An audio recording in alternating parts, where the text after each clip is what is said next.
दोस्तों, वृद्धों अशक्तों की सेवा ही सच्चा धर्म है। मातृ देवो भव, पितृदेवो भव, आचार्य देवो भव तथा अतिथि भव की परिकल्पना में आधुनिक पाश्चात्य संस्कृति में रंगे घुले पले पोसे मेरा पेट आ हो मैं न पूछूं का हूँ के उदाहरणों की जीवन में कमी नहीं। अब तो देवो भव की भावना कहीं किसी परिवार में, युवा साथियों में, सामाजिक परिवेश में तथा नर नारी में देखने को मिल जाए तो आश्चर्य होगा। यह हमारे लिए एक चुनौती है कि हम देवो भव रूपी अपनी संस्कृति पर गर्व कर सकें। आज हम कैसा आचरण व्यवहार कर रहे हैं और कल हम कैसे आचरण व्यवहार के परिवेश में जीने के लिए विवश होंगे। यह सोच या विचार हमारे चिंतन से दूर होता जा रहा है। आज किसे आदर्श व्यक्ति या आदर्श परिवार कहें, इसके लिए एक बड़ी प्रयोगशाला या शोधशाला बनानी पड़ेगी। आइए जीवन के एक ऐसे ही कथानक के माध्यम से विषय को प्रस्तुत करने का प्रयत्न करते हैं। पंडित जी अपने प्रवचन में उद्बोधन में परिवार की आवश्यकता तथा महत्ता के विषय में बता रहे थे कि हम जैसा अन्यों के साथ व्यवहार करेंगे वैसा ही हमारे साथ दूसरा भी कर सकता है, क्योंकि छोटे तो बड़ों से ही व्यवहार शिक्षण प्राप्त करते हैं। एक श्रेष्ठी के परिवार में सेठ जी, उनकी पत्नी तथा 2 बड़े लड़के तथा श्रेष्ठी की बूढ़ी माँ अशक्त माता थी। बूढ़ी माता को एक कोने में टूटी खटिया पर फटे पुराने गंदे बिस्तर पर लिटा रखा है। भोजन के लिए अलग से मिट्टी के गंदे बर्तन, जिनमें नौकरानी के हाथों दूर से भोजन दिया जाता है, वह भी झूठा, जला एवं भुना। बड़े लड़की की बहुत ही धूमधाम से शादी हुई, पकवान बनाए गए, परंतु न तो श्रेष्ठी ने अपनी माँ की सुध ली, न ही उसकी पत्नी ने अपनी बूढ़ी सास की। बेचारी अपने बुढ़ापे को कोस रही थी, आंसू बहा रही थी कि ऐसा कौन सा गुनाह किया कि जिस कारण मेरी बहू ने मेरे साथ ऐसा दुर्व्यवहार किया।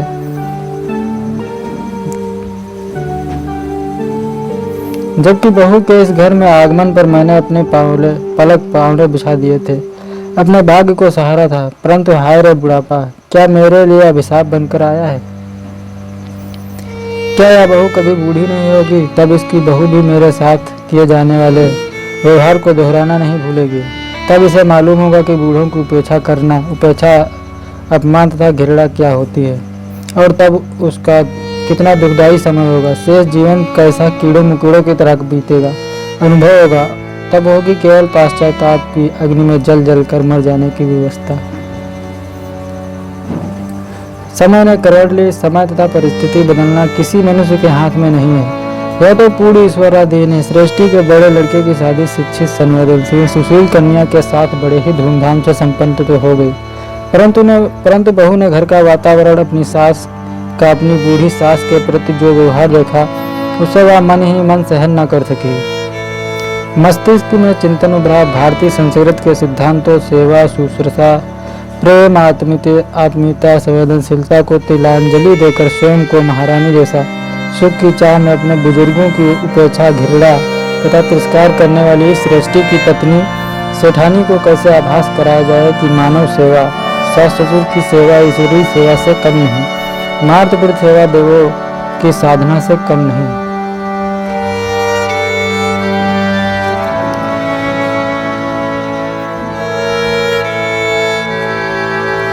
इस सुशील बहू ने परिवार की व्यवहार रीति नीति को बदलने की ठान ली। बड़े ही शांत एवं सौम्यता के साथ अपना काम शुरू कर দিया। नई बहू ने झूठे पत्तल धोने, मिट्टी के बर्तन इकट्ठे कर एक कोने में रखना शुरू कर दिया, जिसका कुछ ही दिनों में ढेर लग गया।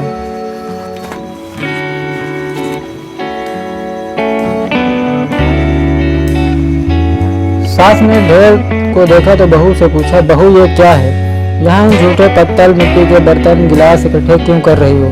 हंसते हुए विनम्र भाव से बहू ने कहा, जब मैं इस घर में आई और बूढ़ी अशक्त बुढ़िया सास को आपके द्वारा दिए जाने वाले उन गंदे बर्तनों में किसी भिखारी के समान भोजन दिलवाया जाना देखा, तो मैंने समझा कि शायद इस घर की कोई परंपरा है कि जब कोई सास बूढ़ी अशक्त हो जाए तो उसे कोठरी में टूटी खटिया सोने को दी जाती है और झूठे बर्तन में खाना दिया जाता है, चौके के साफ बर्तनों में नहीं। परंतु सास जी, आप तो महीनों इन्हें एक ही झूठे बर्तनों में भोजन देती हैं। मैं तो आपके लिए हर दिन अलग अलग झूठे पत्तल में भोजन देने की व्यवस्था अभी से कर रही हूँ, जब आप बूढ़ी होंगी।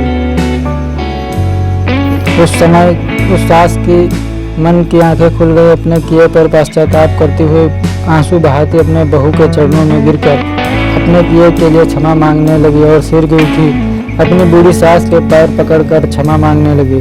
उनको वहां से उठाया, बढ़िया बिस्तर पर लिटाया, बढ़िया बर्तनों में परिवार के सभी सदस्यों की भांति भोजन देने लगी। बहू से बोली, तुम धनी हो, तुमने मुझे बड़े पाप से बचा लिया। मुझे बुढ़ापे में ऐसा कष्ट मत देना, घृणा मत करना। एक परिवार, आदर्श परिवार तो बना, साथ ही अनेकों को भी नसीहत मिली।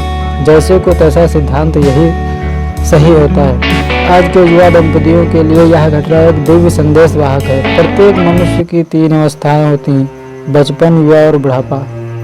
बूढ़े तो जीवन जीने के अनुभवों के भंडार हैं। जो जितना प्राप्त करना चाहे लेकर अपने जीवन को श्रेष्ठ बना सकता है। आज वृद्धाश्रम भारतीय परिवारों के लिए कलंक है। सामूहिक परिवार सुरक्षा, शांति, सुख, समृद्धि, दुख, रोग, शोक के समय एक दूसरे के सहयोगी बनकर कलंक से बच सकते हैं। सहना वपुत्र,